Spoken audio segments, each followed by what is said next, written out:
We need that to be on a shirt. Always fucking filming. AFF. I be feeling like the man when I walk through. I ain't stunning what you saying when I walk through. I got all these hoes staring when I walk through. I done made a few bands on the walk through. Watch me, hey, why me walk through? Watch me, hey, why me walk through? Watch me, hey, why me walk through? I done made a few bands on the walk through.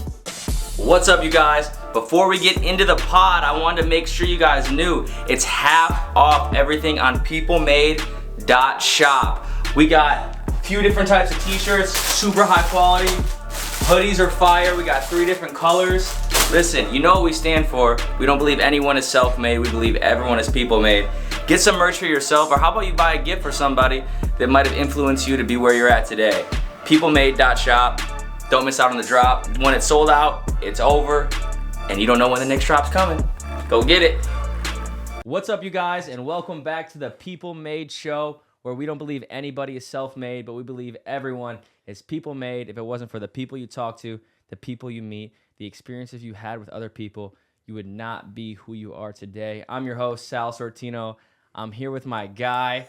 I shouldn't even say my guy. I should say my suit guy. Suit guy. Right? This is the international suit guy right here. If you couldn't tell by this pretty powder blue he's got on. But we got Dash Yost, Dash the Haberdasher, right? That's right.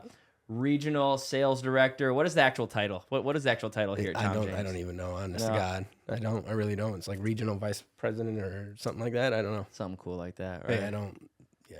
Well, thank you, bro. Thanks for I'm showing your suit up. guy. That's my title. Exactly. I like that. But thanks for coming. Thanks for having me. Of course, bro. Of course. So the people don't know. How long have we been working together? How long have you been doing my suits? 4 years, maybe? Yeah, at least 4 years. Maybe 5 years. Yeah. I was over on East 4th. Before COVID. Yeah, so probably 5 years, 2019. First, Yep. you got introduced to us through Nick, I think. Young kid. Yep, and then he left, and then I got the opportunity to work with you. So Yeah. it's been pretty. Yeah, I was gonna ask you about that, like how that came about. Because he left during COVID. Mm-hmm. It was during COVID, so he probably started with you in 2019. He left to go sell cars during COVID because selling suits during COVID wasn't that fun. That'd be hard, dude. We can get into that, but that was. I don't want to go back to that. Yeah. that was a grind, but yeah, that's how. So it's been about 4 years, the two of us. What was that like? I mean, just on topic, just thinking about it, like because my mind's racing now. So during COVID, obviously, you're in people's homes. So is that what made it the most difficult? No one wanted people in their homes. Nobody wanted you in the home. Yeah. Nobody wanted to buy a suit. Yeah. Everybody transitioned into sweatpants. You're right. Didn't even think about that part. Yep. We had the thing that got us by is our CEO was great. He navigated it like crazy, but it was like the core leadership people were like on phone calls, eating dinner on Zoom calls. Like we were working around the clock trying to figure out what are we doing? And then this one person was just like every other business was like, hey, I just sold something on Zoom. Yeah. Like, what? How'd you do that? So we had a company conference call. Like, this is what you do. And so then I was hesitant. And one of our more tenured partners, he's been in the game for 30 plus years. He was the first one in my organization to sell something on Zoom. Really? I'm like, dude, so if he could do it. And he's an older guy? Yeah. Super cool. He was like, this is the cool, shout out to Greg Sean. Yeah. It was the coolest thing. I'm like, dude, if he could do it, I think I can do it. I can buy in. And I remember the first guy I met with, I never talked to this person before. And just had a Zoom call with him. And then like got to the point where it was like, so you want to do this? And he's like, yeah. I was like, you got a credit card? He's like, so weird, man. Yeah. My hands, I was like, I'll come measure you whenever we're allowed. Yeah. So you get their credit cards. Yeah. And then I was like, all right, whenever the world opens back up, we'll go measure them. Yeah. And it was a weird time, but we figured it out. Our CEO gave us sales, like everything was like 50% off. We weren't making profits. We were just doing it so our clients would stay engaged with us. All right. And then getting out of it was the hard part because so many people fell into that closet of being in their homes and then were scared about getting pulled back in. Yeah. But our office got moved the week before the riots. And so I went into, and this was another thing after another thing after another thing. I went into our office to just see what it was like. And dude, there was just boxes stacked. So I've been in my cellar for 6 weeks. Yeah. I go into my office thinking, all right, we got an office now. And it was just stacked, boxes stacked, and I was just like defeated. Yeah. And then I just got to work with a few people, and we started undoing everything. And then I stayed there, and I was like, I hated working from home. I mean, I love my family, but you don't get things done with 3 kids who are also homeschooling, and your wife's there. Yeah. And so then I just started staying in the office, and I just started trying to pull people back. And I think that was in April. So it was early on, and I slowly started getting people back to the office. And then we came to the office and started phone calling together and just getting the energy back. You know what I mean? Yeah. So, but it was a grind, dude. I bet. I mean, it was a grind. I was just thinking about it when you mentioned that. I was like, it had to be so unique for your guys' business in particular. Yeah. You know? But it's so funny how it works. You're like, well, if this guy could do it, I could do it. And that's how I am with everything. Yeah. I'm like, if this guy can do it, I can definitely do it. So it's funny how that works, how our minds do that, you know? Yeah. But cool, man. Cool. So how long have you been with Tom James? Like 17 and a half years, dude. Right? 17 and a half years. You were still in freaking junior high or something like that. No, you I was were younger than that. What are you, 28? What are you, 28? I'm 29. So what? I was when I'm 10, I'm not in junior high yet. I don't know, Come dude. on, man. My math His wasn't that kids good. are homeschooled, so he doesn't know. He's like, they're just in school. I don't know. I don't know how that they're works. in. Yeah. Dude, 17 and a half years. And so I'm from Fremont, Ohio. Get this. He's from Sandusky. Now he went to the rich boy school in Sandusky. Our rivals was I went to St. Paul. Yeah, what is that? I don't even know what that is. I thought you went to Perkins. No. You call him Perkins a rich boy school? Yeah. We were from Fremont. Yeah, you're right. You guys would call Perkins a rich We boy would school. call. Yes, we would. I wouldn't call it a rich boy school, But I thought that's where you went. I went to Perkins like for elementary school. Okay. And then we moved to Norwalk. Okay. You know where Norwalk Yeah, I is? know where Norwalk. And I went to St. Paul in Norwalk. I'd say that's more rich boy school than... Wasn't Coach McVeigh your high school basketball coach? That was my cousin's high school basketball That's cousins. coach. Okay. Yeah. I thought we were connected on that, but no. Yeah. That was your high school basketball coach? Yeah, Coach McVeigh was my junior varsity basketball coach. That's wild. Oh, he was awesome. Yeah, I love him to this day. Like I love summer that. trips, going to summer camp or summer tournaments and stuff with Coach McVeigh. He was awesome. Coaches, man, they can have a big impact on you in life. You know, good or bad. A lot of learning lessons from my coaches I've had over the years. Good for or sure. bad. Yeah. You learned a lot. Yeah. Especially in definitely. leadership. So, yeah. But so you went to Fremont. Went to Fremont. Yeah, that's where you're from. Went to Bowling Green, played baseball there. That was the only reason I went to college, just similar to you. When you stopped playing basketball, you're like, I'm not doing this. Yeah. Yep. So that was the only reason that got me through college. And then I always wanted to play pro ball, but that didn't work. And literally came here just because my girlfriend was moving back to Cleveland. And I was like, I'm going to marry this girl. So I came back to Cleveland. I found this because the thing that stood out was the equity. We've talked about this before. But in our company, you get equity through your leadership, through your sales, and you can buy in. And that was the big like wealth building opportunity that I saw. So that's what I did, man. I hated clothes. To this day, believe it or not, clothing is like, I do not like clothing. I didn't know that. You didn't know that? No. Bro, I do not like I literally do not like this. Really? I'm dead serious. But even when I see you're like on vacation with your family and whatnot, you're still My is wife, it because my you're always wife- on brand? You gotta always be on brand, Yeah, or like basically. Yeah. I mean, you can't be like a overweight strength coach. You You're You know right. what I mean? You gotta Right. kind of look the Yeah. part. So I've embraced it, but that has helped me with my clients because most people don't like clothing. Yeah. And so I can relate with them and I can be like, dude, I hate clothing. I get it. I can make this so simple. Like you see bright blue, but blue's all one color, right? So I have one color on. White's not even a color. Yeah. It's just different colors of blue. And I'm like, look, I can teach you this stuff and it's so simple. And so that's how I think I've been able to relate with my clients so well. But it's still a struggle for me. Like I'd rather be in exactly what San Antonio's wearing right now. Right. I'd rather be wearing He's that. always in that. I I know. was like, what is the suit for? You got Santonio got a suit? Got a sport coat, bro. We got him a Gotta sport get him coat. started, huh? Getting started. It's a Get him starter somewhere. pack. That's right. The That's starter right. pack, baby. Yeah. so- the businessman starter pack. That's Yeah. right. Yeah. So- we should have done that a while ago. We got him. He's ready to roll now. He's ready to roll. But that's it, man. And so 17 years, I struggled like crazy. Couldn't pay my bills. My wife, for the first few years of doing this business, provided for us. She was a teacher. And so that's like, she was supporting us and I was like getting by, but I kept promising, like, I promise you, honey, we're going to make money. And just like any other business, man, you build up the clientele, you start doing better. Now she stays at home and raises the kids and then I just grow the business. Love that. Love that. So wifey was supporter from day one. She held it down. Kind of. She held it down. She held it down. There was definitely some dark times where she said, you need to get out now. Like, get out. So 17 and a half, was this your first like step into like the professional world? This is it. Yeah. Really? Yeah. That's so I go dope. from I love that because you never find that these days. Someone that was been with their one company, stayed loyal, went through the ups and downs. Like, that's cool, bro. That's super cool. we got a unique company, and the reason why I was able to stay is because our leadership and the way they come back and reinforce and help, right? Like, I was multiple times, I'm like, I'm done, literally done interviewing, and people came alongside and was like, look, let's reevaluate this real quick. But yeah, dude, 17 years, one company. I graduated college on like this sometime in December, had Christmas, and then I went to this meeting in Florida with like, do you know what Peebles is? You know what Peebles? You don't even know what Peebles is because he went to the rich boy school. Oh, So- what the hell is Peebles? That's dude? exactly right. That's like You know what Peebles is?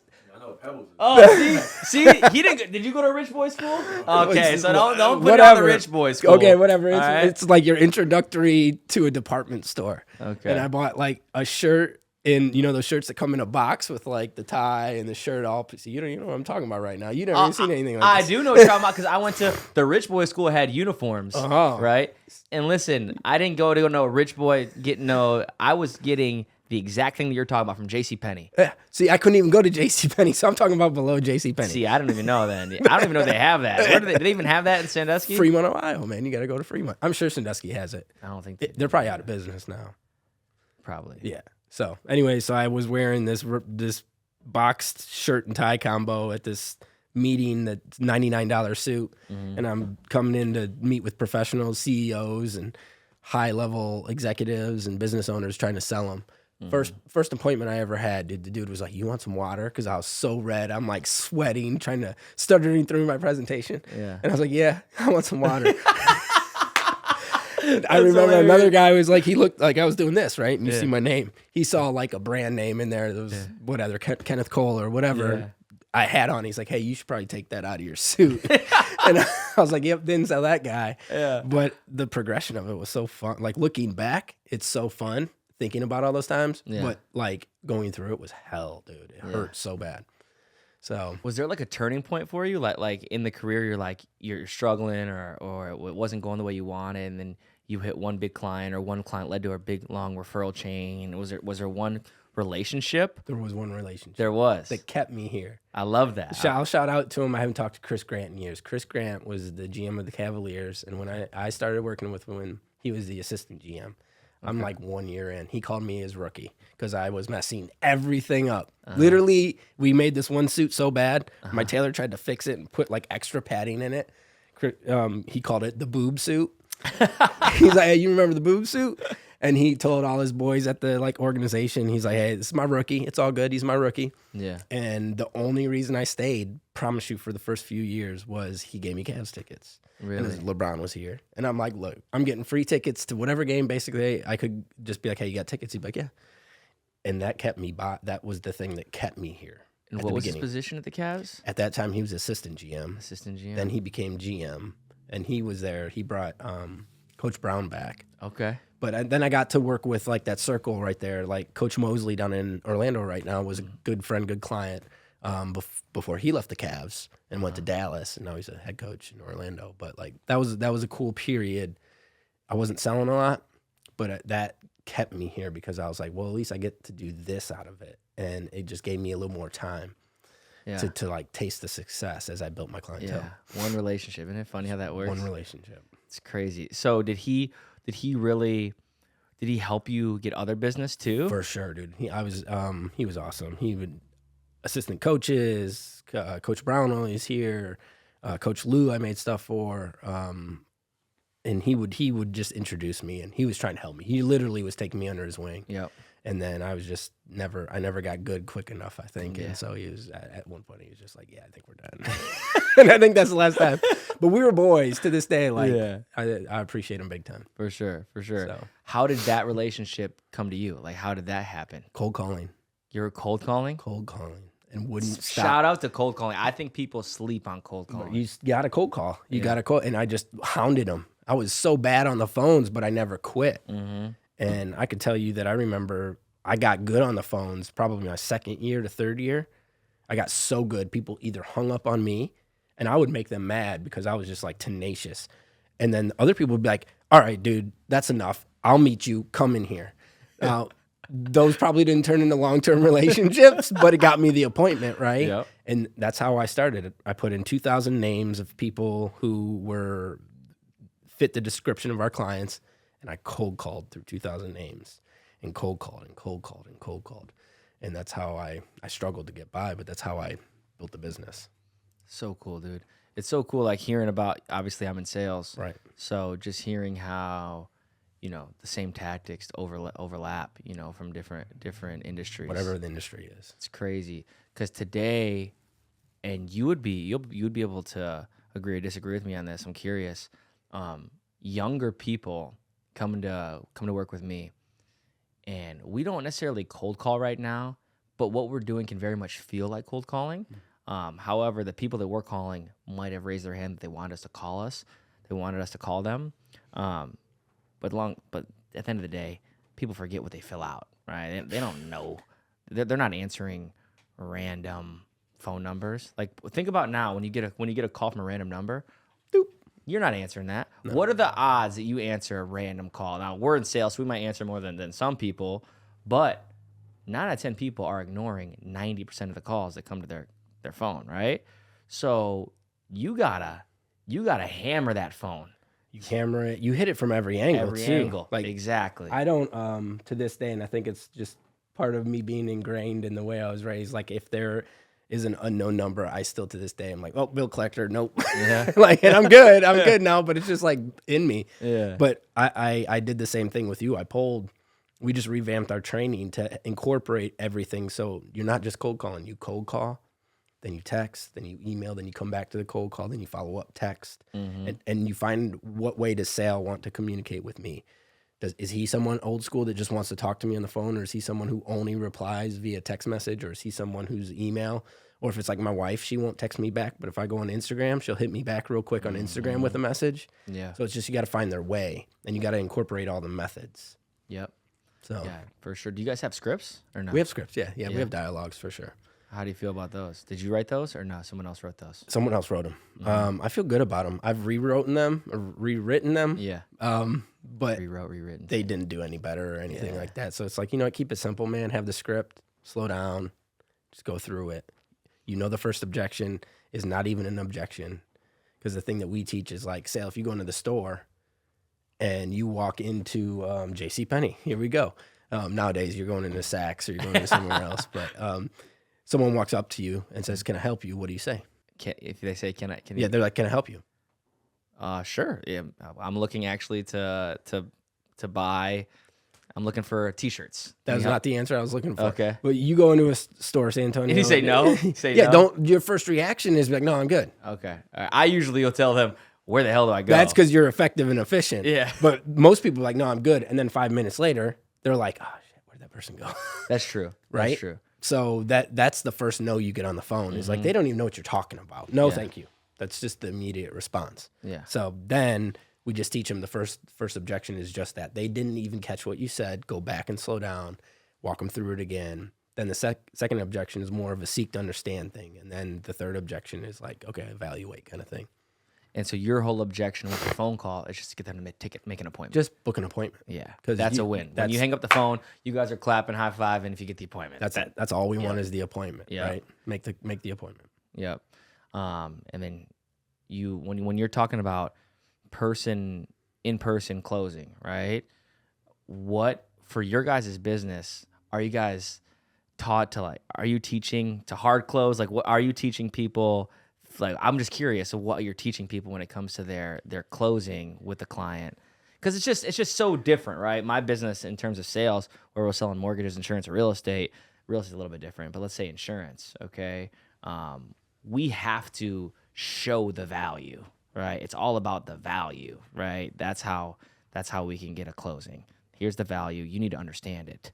When you're selling something like a product like you guys have, I feel like a lot of times this might be a little different because this is something most people want, right? Are they not reaching out to you because they want it, or are they reaching, or are you cold reaching out to them trying to. Most people don't know what they want. Okay. They don't know what they want. And if we're good, we got to help them realize that. And because we're just selling an idea, it's a piece of fabric.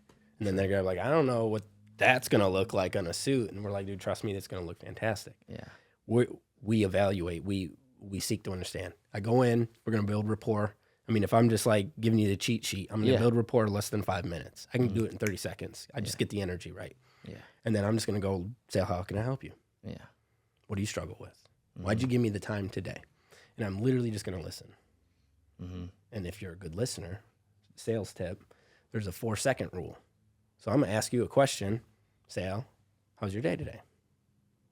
Good. Very good. How's yours? This is great. What'd you do? Today I had a busy day. Had a couple appointments, but overall it was a productive day, for sure. So, I'm curious. What do you got for me? What do you got to show me today? See what you just did? Yeah. Did you see my fingers? Mm-hmm. So sales tip, I count to 4. Okay. And they fill the void with the silence. Yep. And what you just did is exactly what usually will happen. Yep. Well, I struggle with this. And then you do 4 again. Mm-hmm. And if right at 4 seconds and it just happened, you're like, awkward silence. So what do you got? Yeah. And so I just ask questions and I count to 4.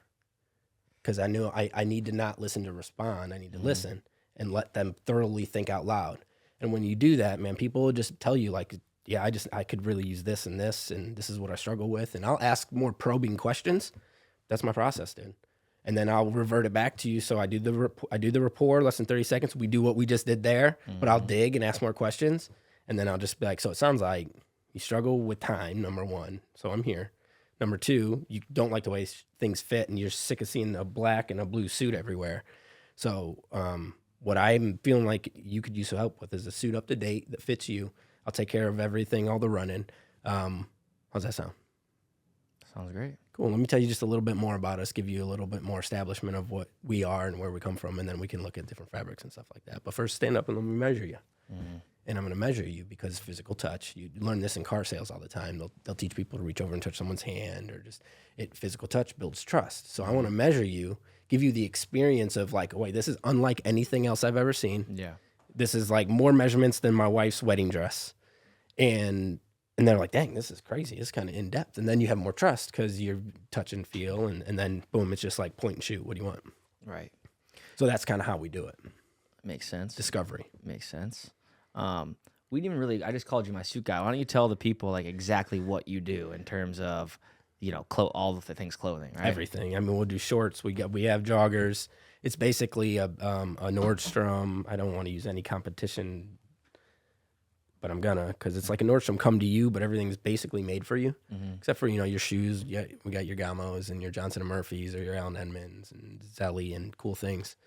But we do everything, man. We just my job. I'm a clothing concierge, so I will come to your house. I'll make sure your clothing fits. I'll deliver it there. I'll do the fitting, so you don't have to run to the tailor. I do all that stuff. So head to toe, things you got on, what I got on, San Antonio's got on, everything. I think people are gonna say, "Well, you have to be rich." What do you think? Is your average client a high net worth person, or? No, dude. I mean, I work with. It's funny. I'll go into it when someone follows me. We'll jump in. We'll come to your house, and then we'll go to the high rise in Cleveland, the Key Tower, and be up on one of the top floors. And then we'll go to somebody's literal. I work with a guy who owns a junkyard, and he tows for the city of Lorraine. Okay. So we go into this little tiny, like, imagine just a beat up shop, and he's in there picking suits and like what he could use, and so. There's no income level because you could have a high debt level with a high income level, and they don't really have the discretionary income. But you got to have a little bit of money, obviously, to afford suits that are going to be around $1,000. But dude, at suits nowadays, you're going to buy a suit off the rack that doesn't fit for $500-600. Plus, then you're going to be tailoring it, right? So we can, if you got $500 and you can spare $500 every couple months because it's half down, half on delivery, we can help the person. Now, ideally, because of leadership, I don't have much time anymore. About 60% of my time is in leadership. So I need to make sure that the people I'm with, number one, they want me to utilize their time to the best. And number two, I want them to utilize my time to the best. So I'm trying to elevate my clientele. But as you start, man, you're just trying to help whoever you can help. Whoever you can help. So being that you're in leadership, this is kind of what I meant to ask a little bit ago. So you've been in leadership. How long have you been in leadership within Tom James? Officially, so 14 and a half years. 14 and a half years. Have you seen, in the average person you're hiring right now versus back then, is it still like the same age that you were hiring back then that you're hiring now? It's right out of college or Mostly. Yeah. We have career changers, but mostly right out of college. Mhm. Nowadays, kids go to school for sales. Yeah. We talked about that the last Right, time. right. In organizations that have sales programs. Yeah, go to school for sales and come work with us, and we'll teach you everything you need to know in a few weeks. That's exactly right. Guys, if you're watching my podcast and you think that you might be a good fit for my team, I am hiring salespeople. Yes, I'm hiring salespeople for Team AO People Made, where we sell life insurance and help protect families' futures. As you know, I'm big in sales, especially in the life insurance industry. We're able to help people and make significant incomes along the way.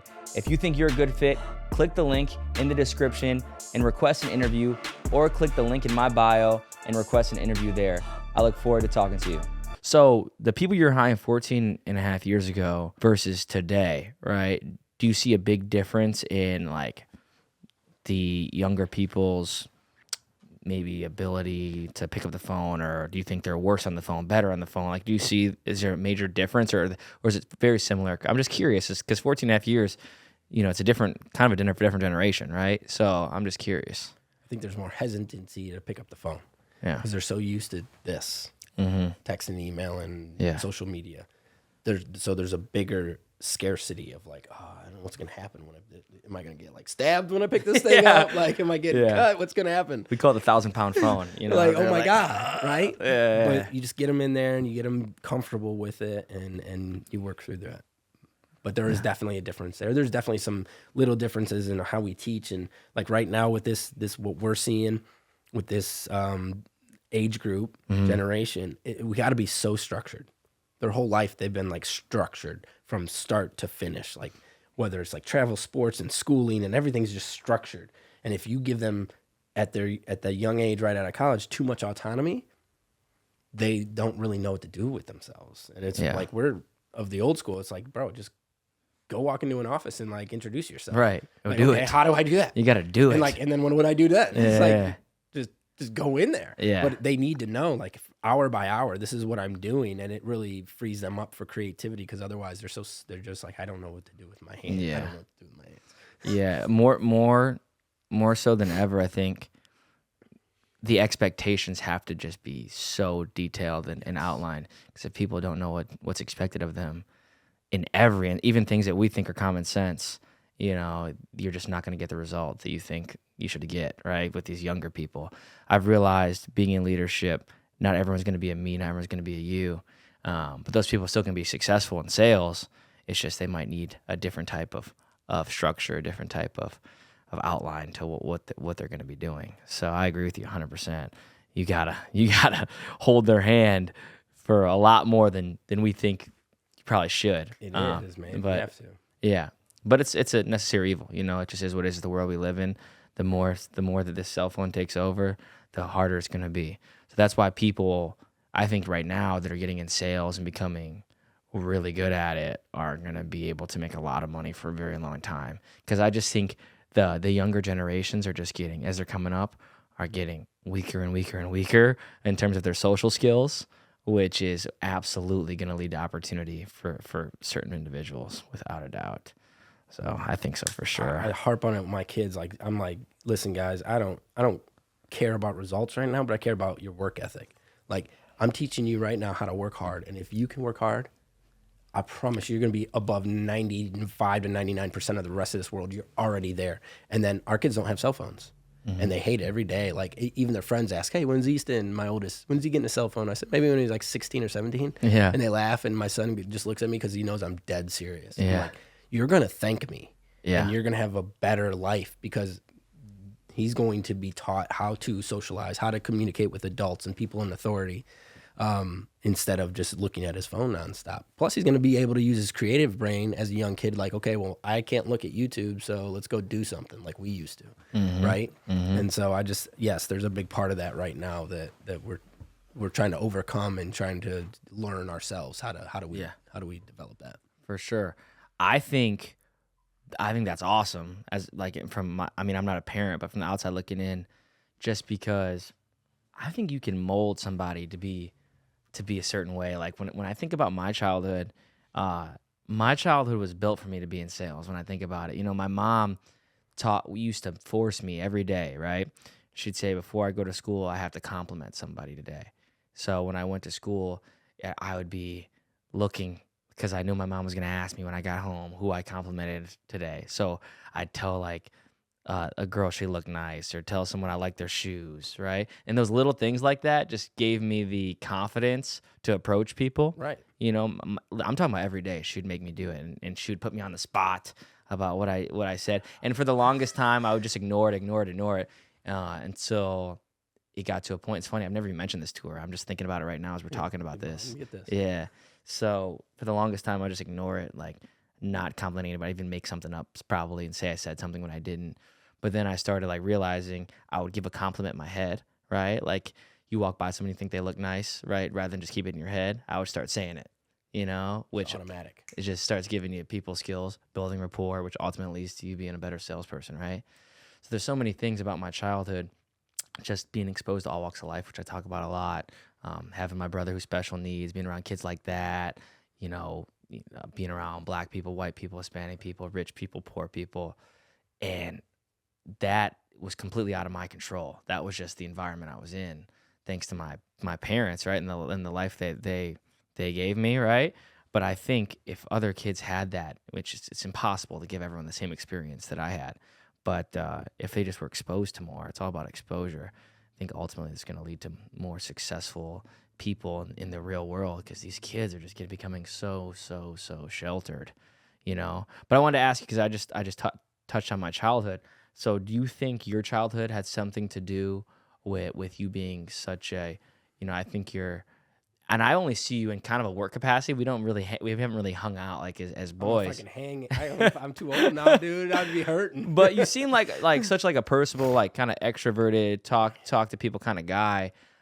Is that something you put on for work, or is that something? Yeah, so that's not really. So in private, you're not necessarily that way. I mean, if I'm having fun with my boys, or if we're out and about, I'm gonna be. I'll have a couple drinks and I'm just gonna have a good time and let loose. But I'm truly introverted. Yeah. It was a hard part of this job, was learning that you said it earlier. You got to turn your enthusiasm on, right? Yeah. That's what we do. And so when I come in to see people, it's I call it recess. This is their recess time. We got to have fun. And San Antonio can see some of it, because in the videos, like my true personality is like, let's effing get it. Like, let's go. But then I have to chill out a little bit when I'm with clients and have fun. But I think what you were asking is like, did my childhood raise me? I didn't see your mom so beautifully put you in that position intentionally. I think I was lucky that unintentionally I had a lot of hardship that made me develop and grow up a lot quicker. That I had to be kind of the man of the house when I was like 12, 13 years old. Yeah.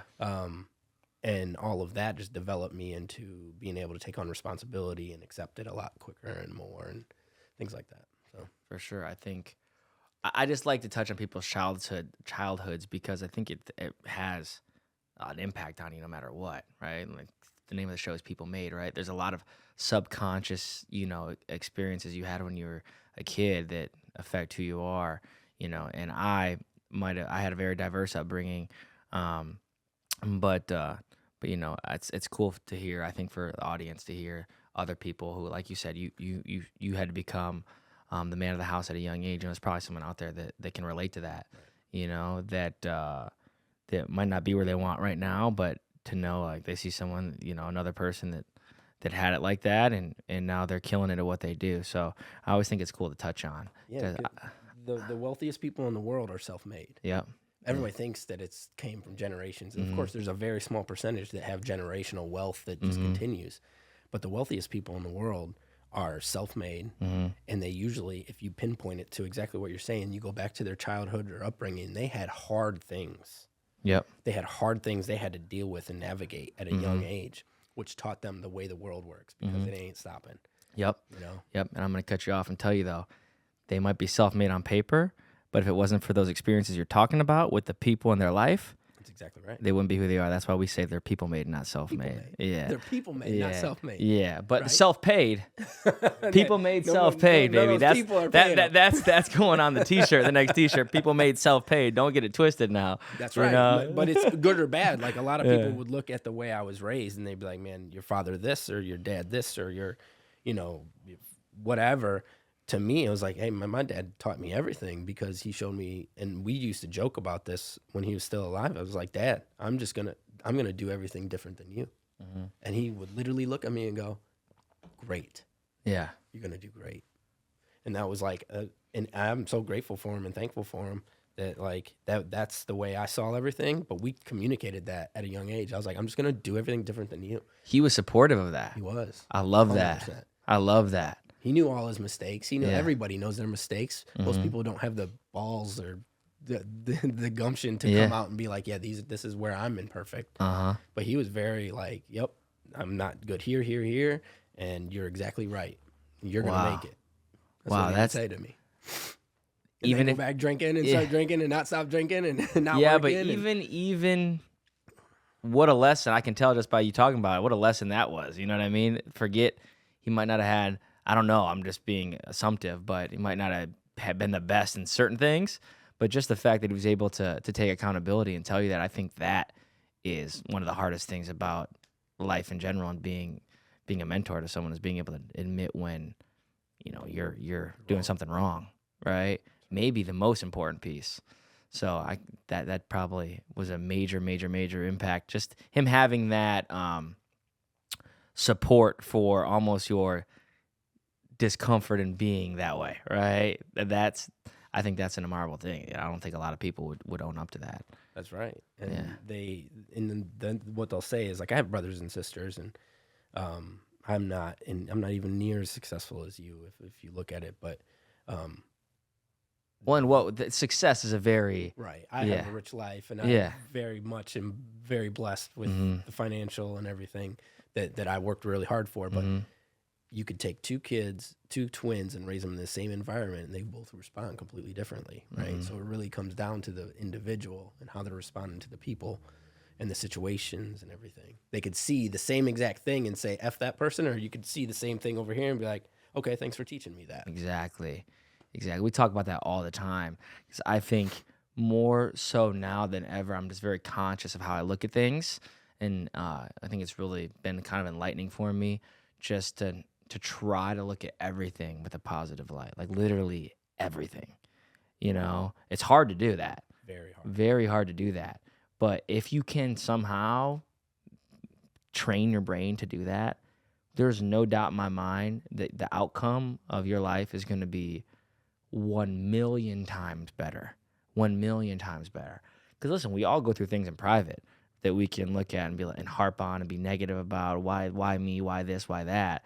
Where it could be, you know, well, that happened for a reason. You know, it's cliche. But if you really can channel that, the results you're going to have from those encounters are going to end up being positive rather than negative, I think, at least. So that is something that I always harp on with people. What can you learn from this? Yeah, That's what can I you always learn? ask, what can you learn from this? Right? Never losses, only lessons. That's it. You know. And then on top of that, I'm sure with being a dad, number one, but being a leader in business, something that I always tell young people is, and people hear this all the time on the internet now, but you know, you can fast track a lot by learning from someone else's mistakes rather than going through them yourself. You know, so if there's ever a time to have a mentor in life, like when you're coming up right out of high school and you can be arm in arm with somebody, you know, that's where you want to be, that's successful, and you can learn from them, that is the ultimate cheat code. The ultimate cheat code. Because, you know, you're from Fremont, right? So people probably don't know Fremont. Now, what's your describe Fremont? I used to describe it as this like utopia, surrounded by farmland, nothing but cornfields, right? Yeah. And then you drive in it, and it's got the most diverse community that you've ever seen. Yeah. Like all races, all religions, all colors, all income-wise, there's very well-off families, and then there's the majority of the families are very low income, right? So like I was raised on welfare, so food stamps. I remember going to shop once a month with my mom, get the food stamps. But my best friends, very best friends, they were just fine, you know what I mean? But it wasn't, no one was looked down upon. Yeah. So I'm, and playing sports was a huge role for me to see, like, I never really truly saw racism until I got to college. And I'm like, what's going on? You know what I mean? Because it really wasn't, and I'm sure it was there, but I think maybe it's because just the melting pot of people that I was brought up with, which were my teammates. Yeah. From the young, Fremont, from the young age, it was like, I was never really exposed to that. Yeah. Like, it was just, we were, and then you go on to like college and you see like it exists, and you go to the real world and you see like, oh my God. Yeah. It's so prevalent. Right. So, but that's just the way I describe it. I'm very, very, very grateful to come from where I come from. The opportunity is limited there unless I were to start an own business and things like that. But I'm grateful to come from that little utopia there. For sure. Melting pot. So was there, because you said it right there, you'd say opportunity might be limited in Fremont, right?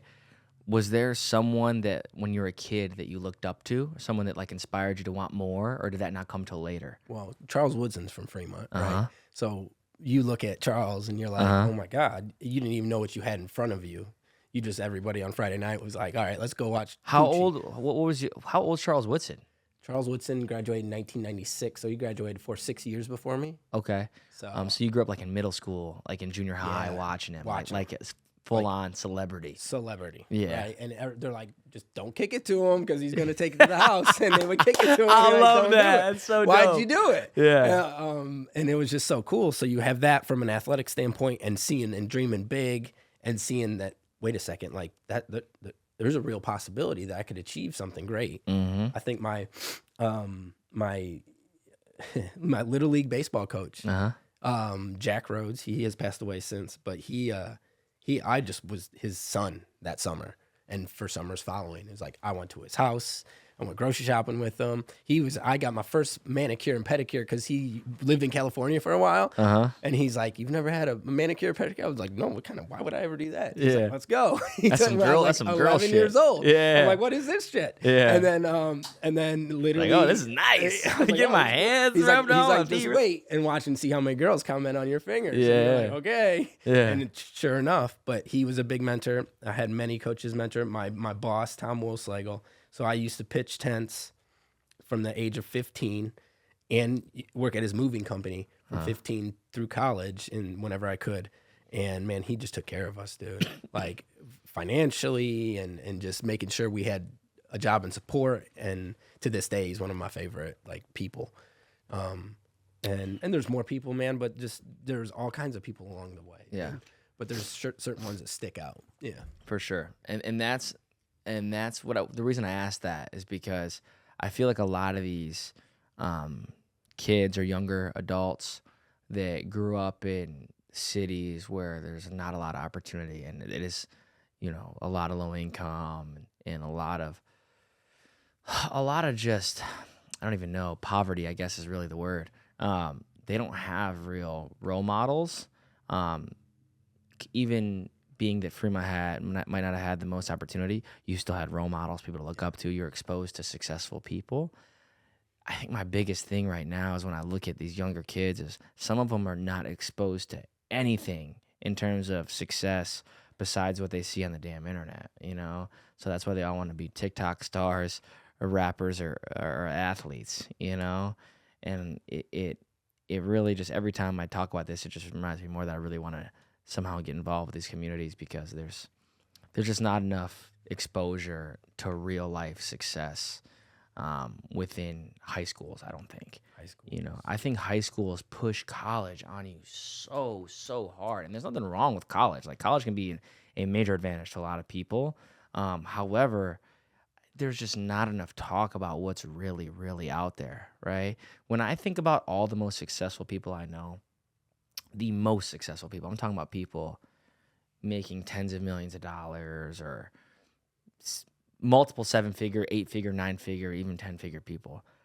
If I ask them what their biggest I don't know, what's the tool or something they've been through, experience, right, in their life that got them to where they're at. I bet you zero would say college.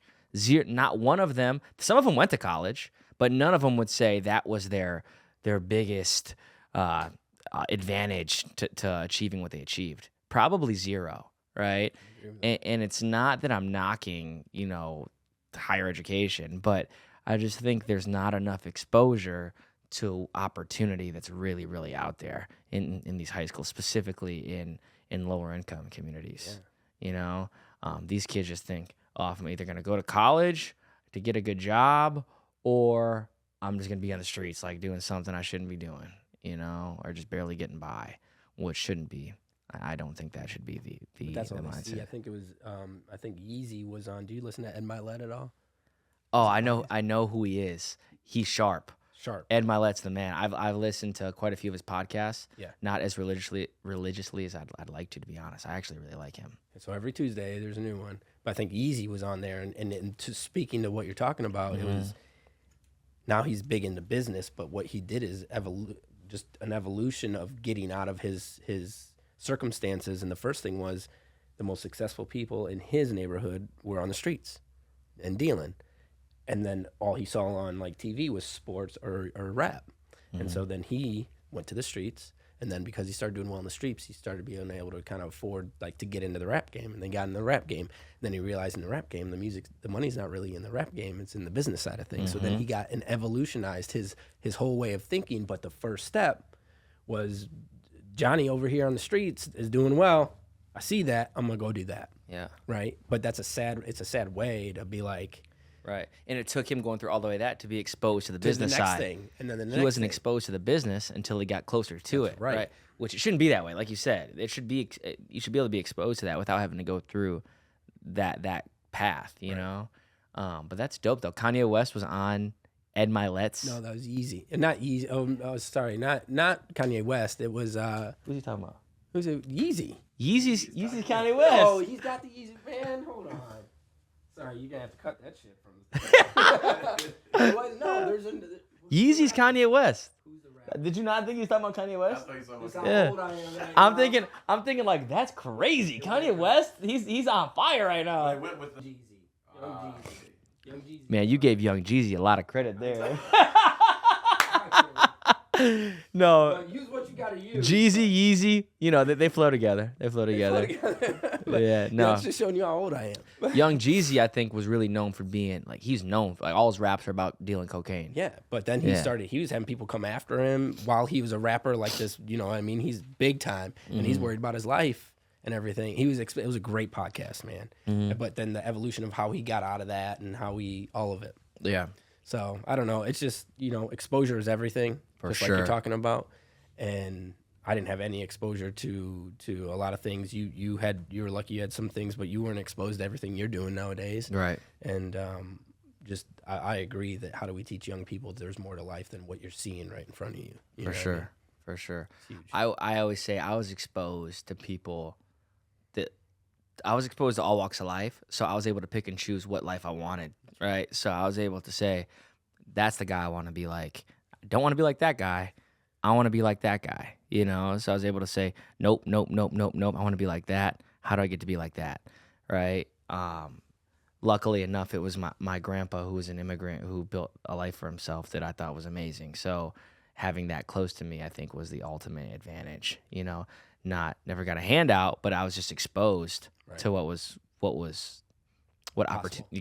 possible in the United States of America, because he came over on a boat with nothing at all, and built it all from scratch. So again, if he could do it, I could definitely do it, right? Now So, you're paying it forward with Sam, yeah, right? And you're doing it with Sam. And Sam's smart enough to be like, I'm going to follow. Like this for is sure. He knows. For years, I've been watching him. Yeah. With you, I'm like, he is like soaking up everything. Yeah. Right? No, And he's you're his mentor. Yep. And he's learning quicker because you can teach him all the mistakes and things. And if he's smart enough, he'll listen to you. And his path will go so much quicker because he's got a mentor who's like, don't do that, but do this. You know what I mean? It's crazy. Yeah, no, and I give shout out to Sam because there's a lot of people that I wouldn't say I've given the same opportunity to, because Sam has been my right hand with me for like no other person has.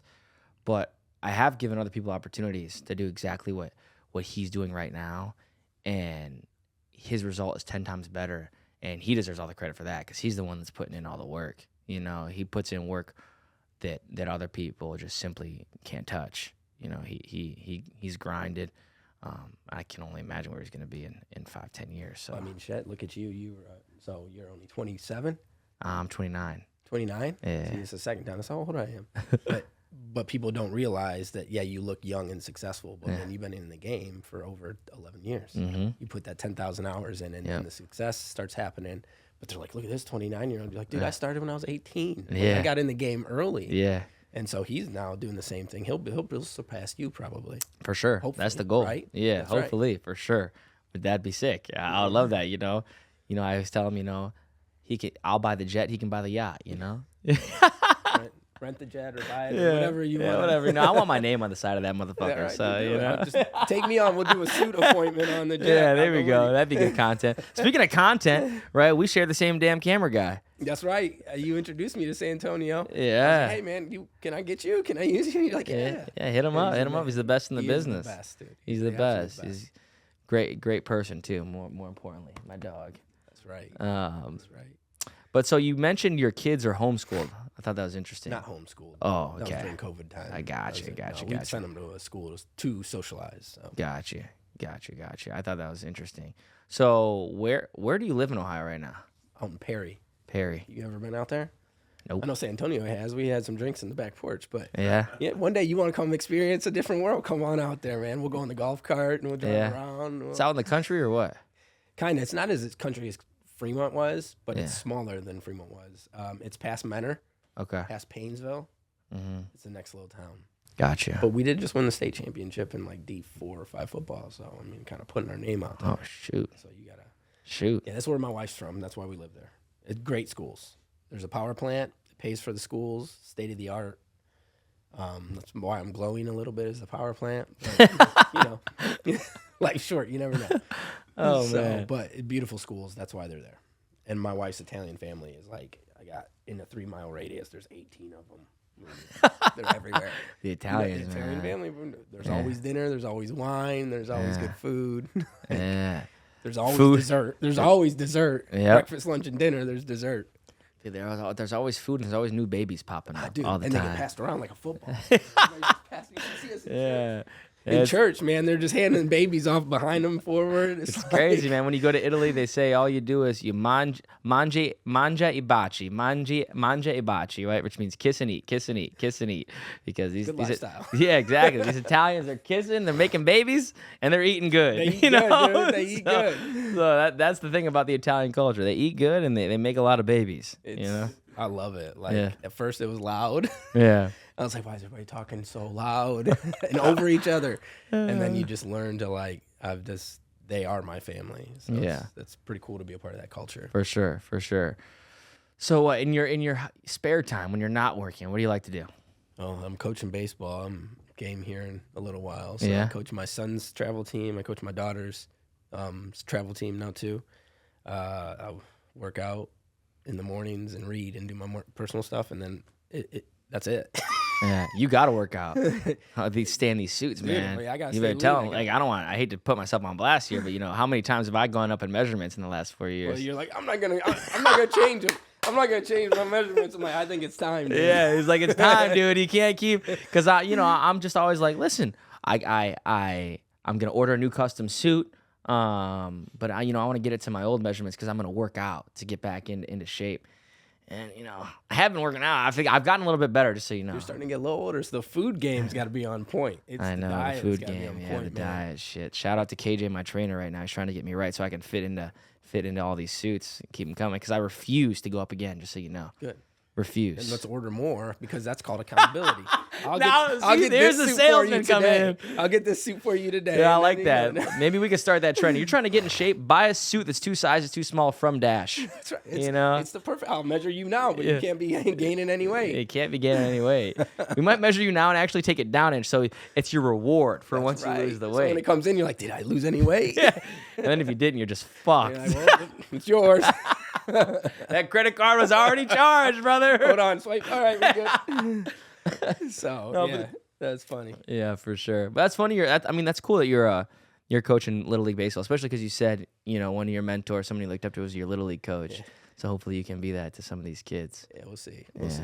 And parents is a different ballgame, too. Oh, so. dude, I can imagine. Are you a basketball guy? Do you watch a lot of basketball or no? Dude, yeah, I play basketball a couple times a week. I told you, come out the I bed know, and come I play know. one I day. can't do it. I let the legend of my hoops career live on. Yeah. I tell Santonio this all the time. Everyone's like, let's go hoop. Anybody ever see this legend? That's what I'm looking for. You can go Give back me on the tape. Instagram and look way back. Give That's all me the you get. tape. That's I all wanna you see the get. I legend. got some tape, I think man. there's a picture where you're coming up court. Oh yeah, there's a few good ones. But I let the legend live on. I can't ruin the legend. They're like, oh, he was good.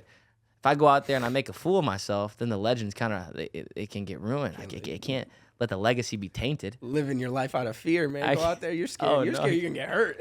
Dude, I'm scared that I'm gonna get crossed up. Not hurt. I'm scared I'm gonna get embarrassed. Well, you will if you're playing with the right crew. But Yeah, I can't do it. But listen, we have a segment on the show. It's called the Free to Brag segment. Have you seen this? Guys, I tell you how important it is to find real estate deals off market. The biggest resource that helped me from the beginning to this day is PropStream.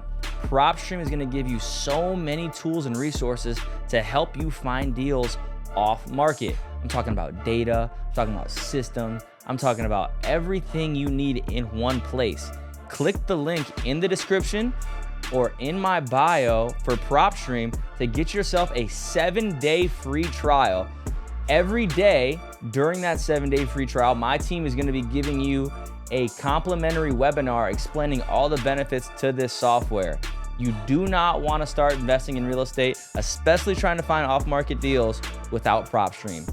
Click the links. But the Free to Brag segment.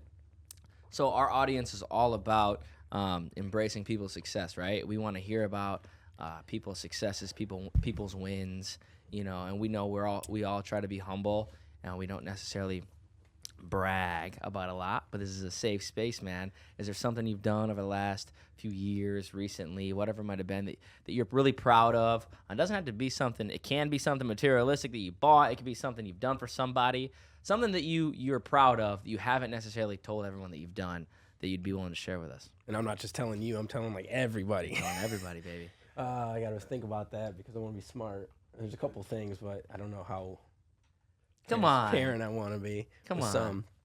Give us something good, something you're proud of. Well, I mean, I goal set. I wrote a check in 2013 that said I'll be a millionaire by December of 2018. And it's from Think and Grow Rich. Another thing is you should read a lot, right? So I wrote this check and I said I'll be blah, blah, blah, blah, blah. So I've achieved that, and now I have another, different zeros to it that I'm working towards. Go. So, that was like an impossible thing. Like my mom was always like, "You better hope you're gonna win the lottery." Like she would say that constantly to me when I was a kid. Dude, that's amazing. So you wrote a check in 2013, and you hit your goal. Yeah. How cool is that, dude?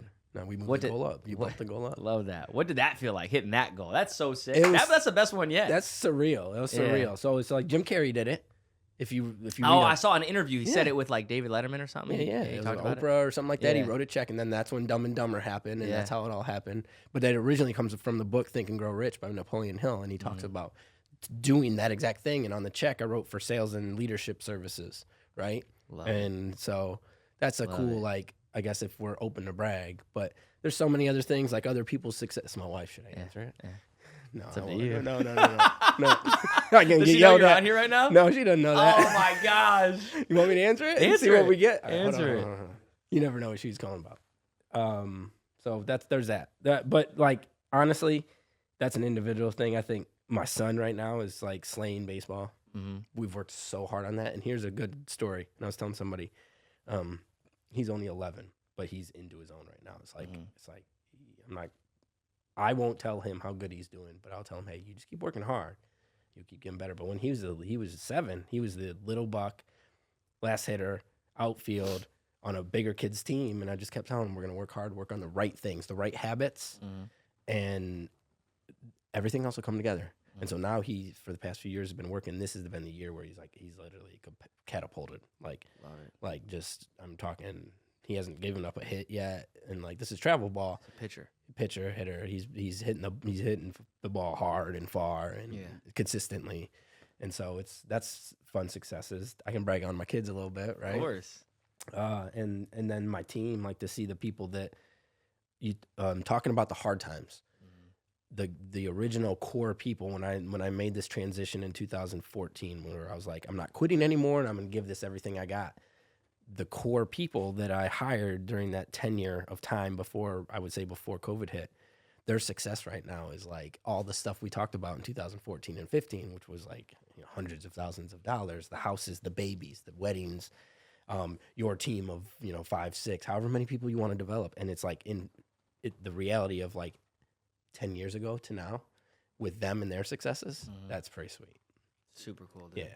That might have been the best brag we've had by far. Let's go. To be honest, I love it. I don't like bragging, so we're done with that. I love it. Next segment. I love it. Yeah, but I don't want to keep you too long. But you just mentioned in 2014 you decided, I'm not gonna quit anymore, right? Was there something that happened that made you change your mentality that, or did you read a book? I know you mentioned that book, but was there something that happened that made that mentality switch, or you were just like tired of this being average at what you're doing, or what was it? Was there something that happened? It's always a cumulative effect, right? Things build on each other. If not, it's okay. I just was curious because you said specifically like in 2014 when I decided I was gonna. I stepped out of leadership. I had a team. We were doing really well. My wife stopped working, and then the next year I lost all my team. So I lost like 4 people. My sales were down like 40%, and I was like, oh shit.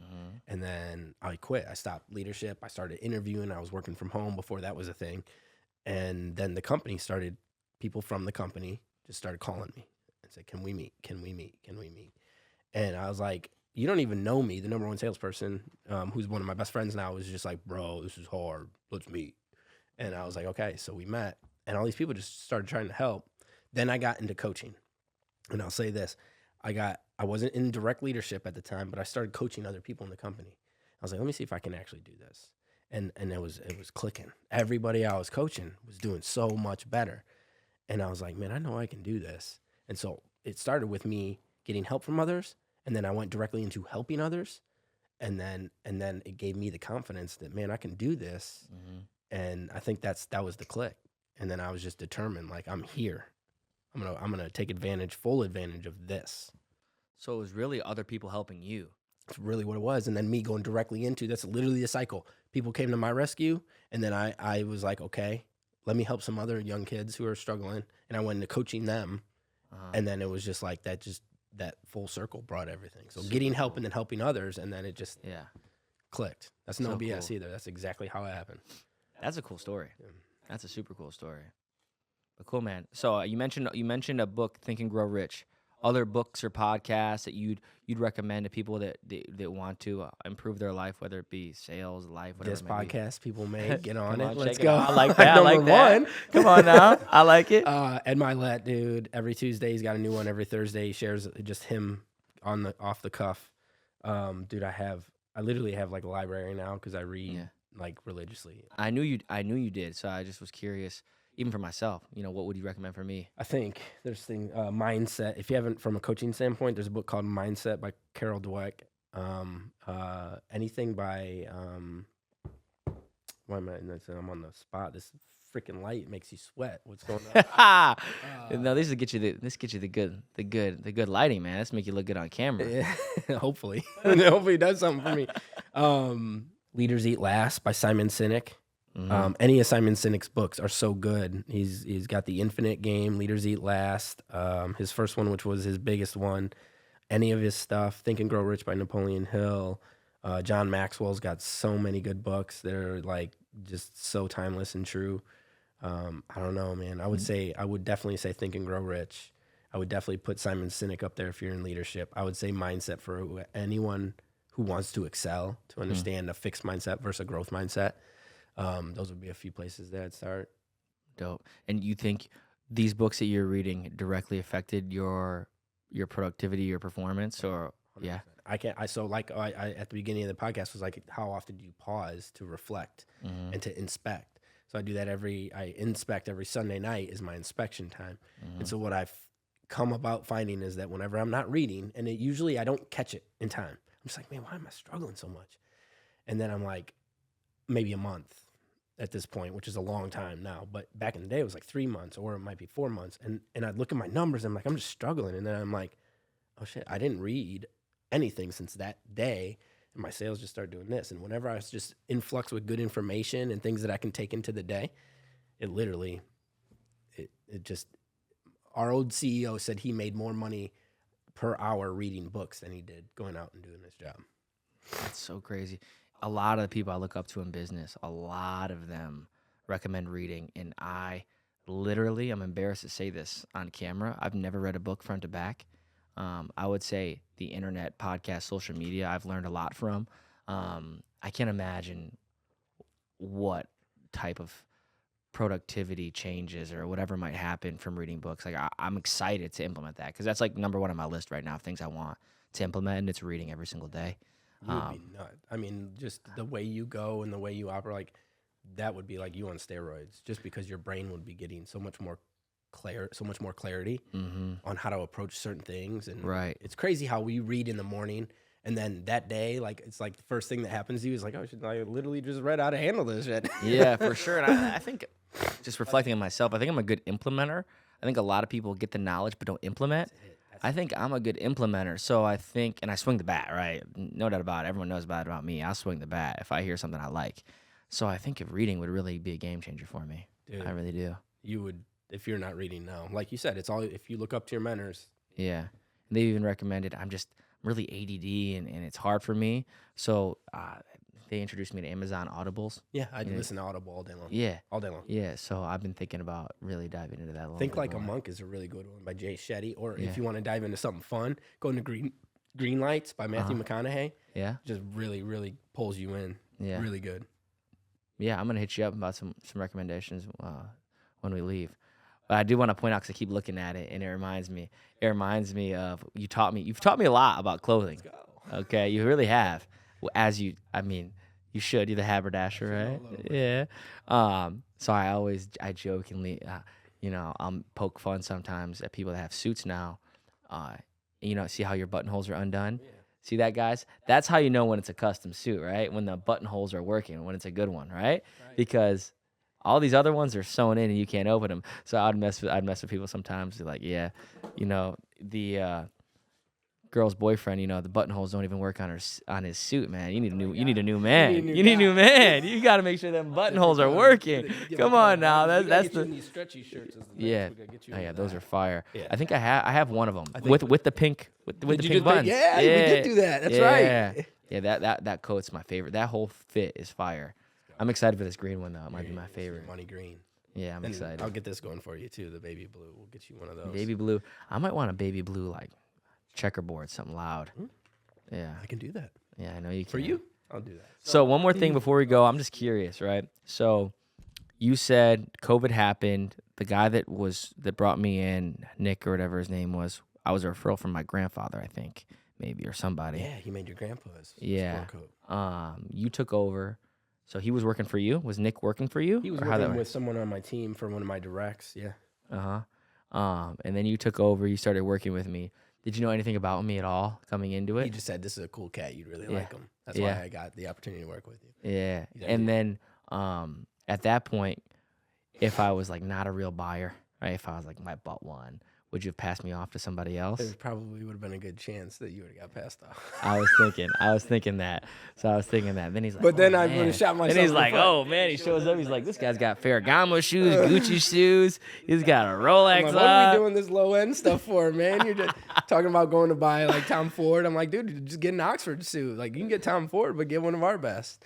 Yeah. So I just was curious how that played out. And then one more thing before we wrap it up. I thought you might like this story. And I don't know if you've heard it. I think it was Patrick Bet David told the story. You know Patrick Bet David or no? The name rings a bell. You would probably recognize him if you saw him. He's an internet guy, insurance guy, sold his business for a lot of money. Very successful podcast as well. I think it was him. It might not be him, but either way, I heard it from someone online who said a gentleman was trying to get in contact with him and couldn't get in contact with him, kept trying. Finally, he got a hold of his personal assistant and just asked, what size shoe does he wear? Does Patrick wear? Whoever the guy was that told the story. And he told him the size shoes or whatever and sent him a pair of Ferragamos, but only one shoe. Ooh, that's a good move. Only one shoe. And said, if you want the other shoe, you got to call me, right? I thought that was the most baller, badass idea I've ever heard in my life. I just thought you might like that That's story. a good one. That's a Yeah, really it good was one. pretty I cool. might have to use that one. You really want to get a hold of somebody? Yeah, dude, just You give him know? a shoe. It's like Cinderella. Where's the other Yeah, shoe? exactly. So, but I mean, that's all I have, brother. I'm appreciative of you coming on here, chopping it up. This is pretty good. We got just over an hour on here, so pretty good. I think it'll be good. Yeah. Wish this we will be talked good a little one. more about you, but Yeah. whatever. No, dude, we talk about me enough. I'm all over the internet. So, but I appreciate you, man. So thank you again. Good luck. Keep killing it. Keep crushing your goals. I hope the next check with another 0 on it, gets cashed at working some towards point it. in the We're near working towards future. it. So, but look forward to buying more suits. And where can the people get a hold of you at?